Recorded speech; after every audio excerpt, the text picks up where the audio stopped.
السلام علیکم ویورز، میں ہوں شاکر سولنگی۔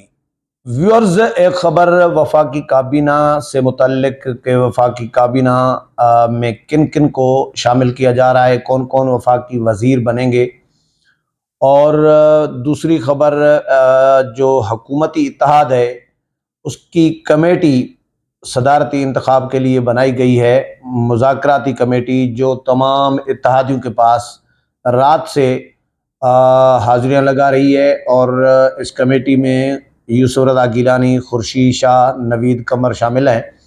اسحاق ڈار بھی ان کے ساتھ اس کمیٹی میں رات پہنچے تھے۔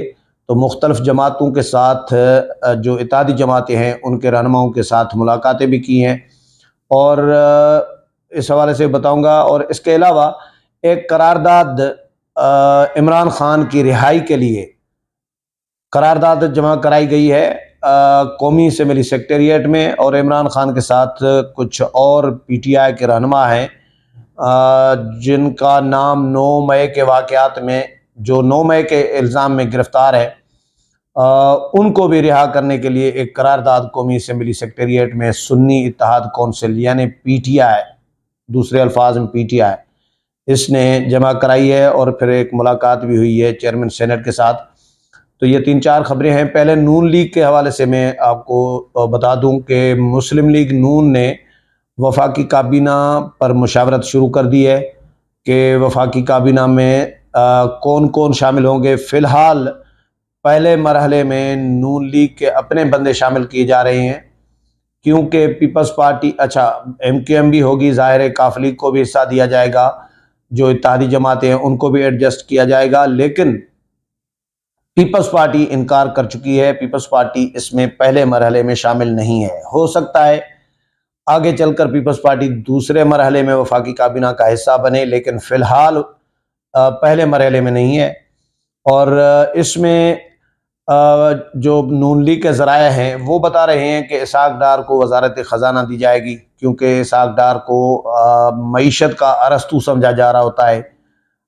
جب پی ڈی ایم کی حکومت میں اسحاق ڈار باہر تھے، خود ساختہ جلاوطن سمجھیں، تو اس وقت بھی جب وہ آ رہے تھے، مفتاح اسماعیل پہلے تھے وزیر خزانہ، تو مفتاح اسماعیل پر انگلیاں اٹھ رہی تھیں، ان کی پالیسیوں پر تنقید کی جا رہی تھی اسحاق ڈار کی جانب سے، اسحاق ڈار کی لابی کی جانب سے۔ اس کے بعد پھر اسحاق ڈار جب آئے تو اسحاق ڈار کے لیے ایسا ماحول کریٹ کیا گیا تھا کہ یہ جس طرح معیشت کے واقعی ارسطو ہوں، اور ان کے بغیر معیشت کوئی بہتر کر ہی نہیں سکتا، لیکن انہوں نے آ کے بیڑا غرق کیا تھا معیشت کا بھی، اور ڈالر کو نیچے بھی نہیں لا سکے تھے، مہنگائی کو کنٹرول نہیں کر سکے تھے۔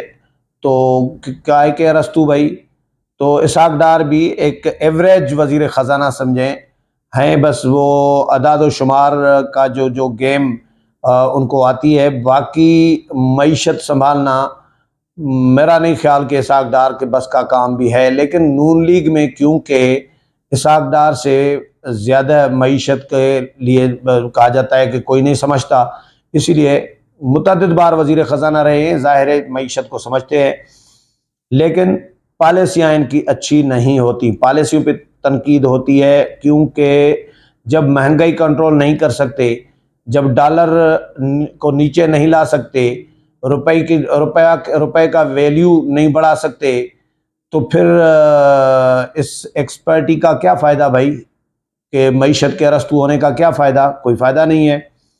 تو اسحاق ڈار کے لیے کہا جا رہا ہے کہ ان کو وزارت خزانہ دی جا رہی ہے، اور سردار یوسف ان کو مذہبی امور کا قلمدان دیا جائے گا۔ مصدق ملک وہی پہلے کی طرح پیٹرولیم، جس طرح پی ڈی ایم کے دور میں مصدق ملک کو پیٹرولیم تھی، تو اب بھی مصدق ملک کو پیٹرولیم کا وزیر بنایا جائے گا۔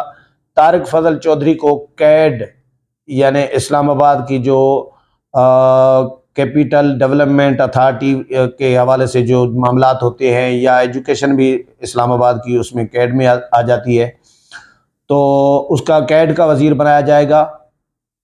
پہلے بھی یہ کیڈ کے وزیر رہے ہیں۔ آئی ٹی کا قلمدان انوشا رحمان کو ملنے کا امکان ہے، آئی ٹی پہلے بھی انوشا رحمان کے پاس رہی ہے۔ چودھری عابد شیر علی کو مشیر برائے پانی و بجلی مقرر کرنے کا امکان ہے۔ عطا اللہ تارڑ کو وزارت اطلاعات اور احسن اقبال کو وزیر داخلہ. احسن اقبال وزیر داخلہ پہلے بھی رہے ہیں، عطا اللہ تارڑ پہلی دفعہ آئے ہیں قومی اسمبلی میں، اور ان کو وزیر اطلاعات بنائے جانے کا امکان ہے. حنیف عباسی کو وزارت صحت اور خواجہ آصف کو وزارت دفاع کا قلمدان سونپے جانے کا امکان ہے. اور خواجہ آصف پہلے بھی وزیر دفاع رہے ہیں، اب دوبارہ بھی وزیر دفاع ان کو ہی بنایا جائے گا. 3 مراحل میں 46 رکنی کابینہ تشکیل دی جائے گی.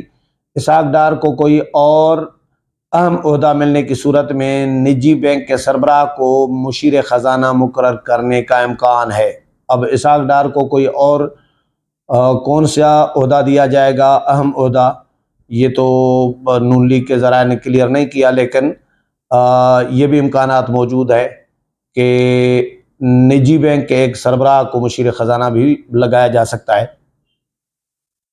دوسری خبر سنی اتحاد کونسل کی، کہ سنی اتحاد کونسل نے ایک قومی اسمبلی سیکریٹریٹ میں قرارداد جمع کرائی ہے، اور اس میں چیئرمین پی ٹی آئی بانی chairman P T I Imran Khan کی رہائی کے لیے رہائی کا مطالبہ کیا گیا ہے. Imran Khan P T I بانی چیئرمین پی ٹی آئی کے خلاف مقدمات کو فی الفور ختم کیا جائے، قرارداد میں کہا گیا ہے، اور انہیں رہا کیا جائے. یہ مطالبہ کیا گیا ہے کہ عمران خان کو فوری طور پر رہا کیا جائے، ان کے خلاف تمام مقدمات ختم کیے جائیں. قانون کا غلط استعمال مزید بند کیا جانا چاہیے. شاہ محمود قریشی، پرویز الہی، ڈاکٹر یاسمین راشد، عمر سرفراز چیمہ، صنم جاوید، اعجاز چودھری، محمود الرشید سمیت دیگر رہنماؤں کو فوری طور پر رہا کیا جائے. یہ قرارداد مطالبہ کیا گیا ہے. تمام افراد پر درج مقدمات سیاسی اور غیر قانونی ہیں. صحافی عمران ریاض اور اسد طور کو بھی رہا کیا جائے. یہ قرارداد میں مطالبہ کیا گیا ہے. قرارداد منظور ہوتی ہے، نہیں منظور ہوتی، کیونکہ اکثریت تو پی ٹی آئی کے پاس، سنی اتحاد کونسل کے پاس نہیں ہے، تو کبھی امکان ہے کہ قرارداد پہلے تو آئے گی نہیں ایوان میں.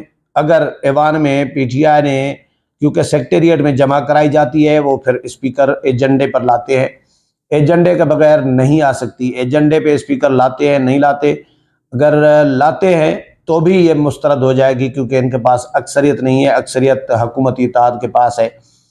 اچھا، ایک پھر مذاکراتی کمیٹی کی کہانی، کہ یہ مذاکراتی کمیٹی رات ایم کیو ایم کے پاس بھی گئی تھی، خالد مقبول صدیقی کے پاس، اور ایم کیو ایم کے باقی جو رہنما ہیں ان کے ساتھ انہوں نے جا کر ووٹ مانگا ہے کہ بھائی ہم اتحادی ہیں، اور آصف علی زرداری ہمارے اتحادیوں کے مشترکہ امیدوار ہیں، آپ مہربانی کر کے آصف علی زرداری کو ووٹ دے دیں.